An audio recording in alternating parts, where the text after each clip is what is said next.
तो आज राज्यसभा में वक्फ संशोधन बिल पेश किया जाएगा। ये बड़ी जानकारी आपको दे दें, राज्यसभा में दोपहर 1 बजे बिल पेश होना है। लोकसभा में लंबी बहस के बाद वक्फ संशोधन बिल पास हो गया है और आज राज्यसभा में ये बिल पेश किया जाना है। इसके साथ ही आपको बता दें कि बिल के पक्ष में, लोकसभा की हम बात कर रहे हैं, बिल के पक्ष में 288 वोट पड़े और बिल के विरोध में 232 वोट पड़े। यानी कि एनडीए की जो तमाम घटक दल है, सहयोगी दल हैं भारतीय जनता पार्टी के, सभी ने पूरा साथ यहां पर दिया।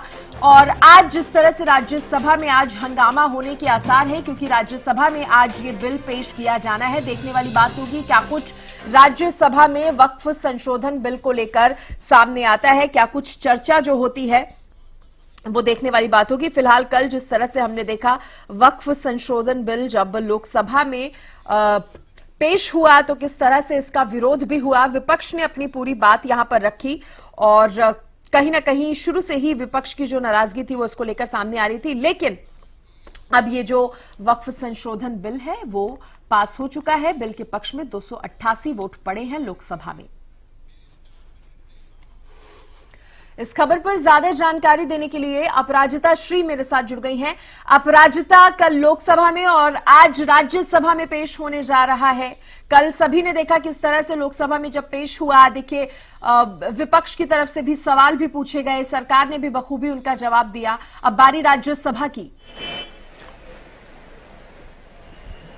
बिल्कुल, देखिए आज राज्यसभा में वक्फ संशोधन बिल पेश किया जाएगा। 1 बजे जो चर्चा की शुरुआत है वो जगत प्रकाश नड्डा यानी केंद्रीय मंत्री जगत प्रकाश नड्डा के द्वारा किया जाएगा। वहीं इस बिल को पेश किया जाएगा जो अल्पसंख्यक मंत्री हैं किरेन रिजिजू, उनके द्वारा पेश किया जाएगा। 1 बजे का समय है जब डिस्कशन शुरू होगी, पेश किया जाएगा, जिसके बाद पक्ष विपक्ष अपनी अपनी बातें रखते हुए नजर आएगी। ठीक उसी तरीके से जिस तरीके से कल हमने देखा लोकसभा में 12 घंटे की चर्चा हुई थी, ऐसी ही उम्मीद यहाँ पर यानी राज्यसभा में भी की जा रही है। वही देखने वाली बात होगी किस तरीके से विपक्ष क्या जो बातें हैं किस तरीके से अपनी चीजें कहती हुई नजर आएगी। वहीं अगर हम रणनीतियों की बात करते हैं, यानी जिस तरीके से हमने कल देखा था कि लोकसभा की कार्यवाही से पहले जिस तरीके से मीटिंग हुई थी, कांग्रेस ने अपनी मीटिंग रखी थी, वहीं उससे 1 दिन पहले ऑपोजिशन नेताओं की मीटिंग थी। वहीं आज राज्यसभा से पहले सीपीपी यानी कांग्रेस पार्लियामेंट्री पार्टी की बैठक रखी गई थी, जिसमें कई अहम चीजें जिस तरीके से सोनिया गांधी कहती हुई नजर आई,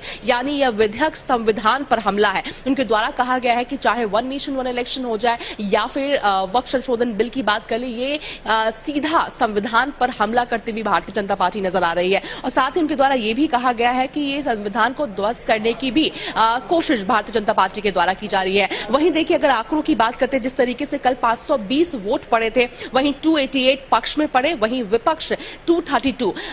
मूल कारण अगर कहा जाए कि जिस तरीके से लोकसभा में बिल पास होता हुआ नजर आया है, इसकी जो मेजर कारण कहा जाए वो ये था कि एकजुटता, यानी एनडीए गठबंधन एक साथ जुटी हुई थी, जिसकी वजह से ये बिल पेश हुआ, पास हो पाया। वहीं अगर आज की हम बात करते हैं, राज्यसभा की अगर बात करते हैं, तो राज्यसभा में जो आंकड़े हैं यानी कुल 236 टोटल मेंबर है, वहीं जो मेजोरिटी यानी जो आंकड़े चाहिए इस बिल को पास होने के लिए वो 119 चाहिए। वहीं अगर हम केवल एनडीए की बात करते हैं यानी बीजेपी की केवल बात करते हैं, करीब 118 के आसपास भारतीय जनता पार्टी के पास है। उसके अलावा कुछ निर्दलीय भी हो जाते हैं, यानी एनडीए गठबंधन की बात कर लेते हैं। तो जो आंकड़े हैं, और वहीं इंडिया गठबंधन की पूरी बात करते हैं तो करीब 88 के आसपास इंडिया गठबंधन के पास है। यानी स्पष्ट रूप से आज भी ये बिल राज्यसभा से पास होना है, यानी पारित होना है, ये तय है, क्योंकि जो आंकड़े हैं वो एनडीए गठबंधन के पास है। वहीं देखने वाली बात होगी, क्योंकि जिस तरीके से विपक्ष के द्वारा भी कल भी कहा गया था कि जरूर आंकड़े हमारे पास नहीं है, मगर अपनी और जनता की बात रखते हुए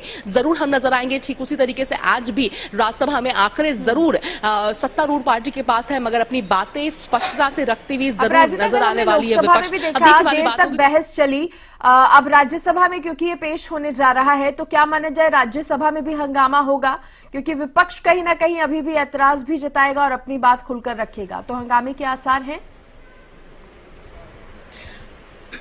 बिल्कुल, देखिए हंगामे के आसार हैं। हालांकि अपर हाउस कहा जाता है राज्यसभा को, जो सीनियर मोस्ट लीडर्स होते हैं वो राज्यसभा में रहते हैं, मगर जिस तरीके के लगातार जब से वक्फ संशोधन बिल सामने आया है, इंट्रोड्यूस किया गया था, डिस्कस की गई थी, जेपीसी की मीटिंग हुई थी, तमाम में हमने हमेशा देखा किस तरीके से विपक्ष आवाज उठाती हुई नजर आई है, इस बिल के विरोध में आवाज उठाती हुई हमेशा लगातार नजर आई है। तो संभव है कि आज भी राज्यसभा में हंगामा देखने को मिलेगा। जिस तरीके से कल भी हमने देखा काफी ज्यादा जिस तरीके से कटाक्ष एक दूसरे पर किए गए थे, आज राज्यसभा में इसी प्रकार की जो माहौल है वो देखने को जरूर मिलेगा। मगर देखने वाली बात हुई किस तरीके से जो कार्रवाई है, सदन की कार्रवाई चलती हुई नजर आएगी, कितनी लंबी डिस्कशन चलती है, क्या लोकसभा की तरह 12 घंटे या उससे भी ज्यादा डिस्कशन चलेंगे, या फिर 8 घंटे का जो समय निर्धारित किया गया लगभग 8 घंटे का, उतने में समाप्त हो जाएगी डिस्कशन, जिसके बाद फिर वोटिंग की प्रक्रिया शुरू की। ये खुद में देखना दिलचस्प होगा। हालांकि अगर हंगामे की बात करते तो जरूर उसके आसार जरूर नजर आ रहे हैं। पहले से भी जिस तरीके से असहमति जताते हुए जो राज्यसभा के सदन के जो विपक्ष के जो नेता हैं वो लगातार अभी से ही जो विपक्ष यानी सवाल उठाती हुई नजर आ रही है, असहमति जताती हुई नजर आ रही है, तो संभव है कि सदन की कार्रवाई के दरमियान भी असहमति जताती हुई विपक्ष नजर जरूर आएगी। ठीक है अपराजिता, बहुत शुक्रिया आपका जानकारी देने के लिए। आगे आप नजर बनाए रखिएगा, आगे और अपडेट इस पर हम आपसे लेंगे। तो एक बार फिर बता दें, आज राज्यसभा में पेश किया जाना है वक्फ संशोधन बिल।